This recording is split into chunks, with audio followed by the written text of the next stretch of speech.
Пенообразование, аромат, цвет, прозрачность и горечь. Именно по этим критериям определяли лучшее осетинское пиво. Во Владикавказе прошел финал первого международного конкурса «Ирон Баганы». В отборочных этапах приняли участие представители Северной и Южной Осетии, Кабардино-Балкарии и Карачаево-Черкесии. Сегодня пивовары использовали при варке самые тайные секреты.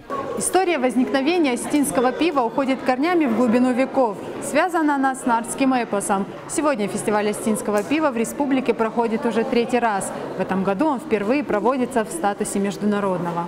В конкурсе приняли участие около 100 человек. Финалистами стали только 13. Третье место поделили 3 участницы из районов республики. Вторыми стали конкурсантки из Кабардино-Балкарии и Равского района. Самая изобретательная победительница Надежда Багаева из Владикавказа. Впервые приняв участие в конкурсе, не ожидала, что дойдет до финала. Я, конечно, не ожидала таких результатов.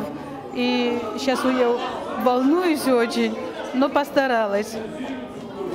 Очень старалась я все это приготовить, но больше всего, конечно, я за пиво переживала, как у меня получится. Я вообще-то в селе жила, я из Сунжи, и мои родители, я все смотрела, у нас была большая семья.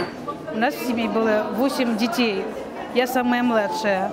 И вот когда моя мать все это готовила, я смотрела. Таймураз Дулаев – самый молодой участник. Он признается, что научился варить осетинское пиво полгода назад по бабушкиному рецепту. По этой же технологии хмельной напиток в его семье готовят несколько поколений. У каждого конкурсанта свои рецепты. У меня, само собой, тоже свой рецепт, который мне показала бабушка. Чтобы передать потом с поколения в поколение, не забывался рецепт. И пиво готовится из натуральных продуктов. А рецепт, извините, не могу сказать.